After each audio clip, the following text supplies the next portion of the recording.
இலங்கை சென்றுள்ள இந்திய அணி 2 போட்டிகள் கொண்ட டெஸ்ட் தொடரில் பங்கேற்று விளையாட இருக்காங்க. இந்த தொடருக்கான இந்திய அணி தற்போது இலங்கையில தீவிர வலைப்பயிற்சியிலுமே இருக்காங்க. 2 அணிகளுக்கும் இடையான முதல் டெஸ்ட் போட்டி ஆகஸ்ட் 15 முதல் 19ஆம் தேதி வரை நடைபெறும். இதனைத் தொடர்ந்து 2வது போட்டி ஆகஸ்ட் 23 முதல் 27ஆம் தேதி வரை நடைபெறுமாம். முதல் போட்டி கல்லை மைதானத்திலும் 2வது போட்டி கொழும்புவிலுமே நடைபெறவுள்ளது. இந்த போட்டிக்காக ரசிகர்கள் மிகவும் அதீத ஆவலுடன் காத்திருக்காங்க. இந்த நிலையில பாத்தீங்கன்னா சமீபத்தில் கேப்டன் சுப்மன் கில் அவர்களுக்கு கை விரல்கள் அடிபட்டுள்ள KL ராகுல் அவர்கள் இந்த போட்டிக்கான பயிற்சி ஆட்டத்துல கேப்டன்சி பண்ணாரு.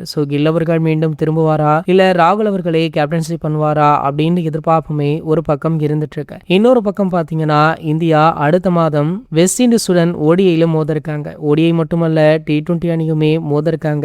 ஓடிஐக்கு தான் மிகப்பெரிய எதிர்பார்ப்பு இருக்கு. கண்டிப்பாக விராட் கோலி ரோஹித் சர்மா அப்படின்றதுனாலன்றது நமக்கே தெரிந்த விஷயம் தான். இந்த நிலையில பாத்தீங்கன்னா இந்த ஓடிஐ ஸ்குவாட்ல பல அதிர்ச்சிகரமான விஷயங்கள் இருக்கும். ஏன் விராட் கோலி ரோஹித்தே இருப்பாங்களா அப்படின்னு கூட தெரியலன்னு சமீபத்துல BCCI தரப்புல இருந்து தகவலுமே வெளியாக இருக்கு. இந்த ஓடிஐக்கான 15 பேர் கொண்ட பட்டியலை அடுத்த வாரம் BCCI அதிகாரப்பூர்வமாக வெளியிட இருக்காங்களா.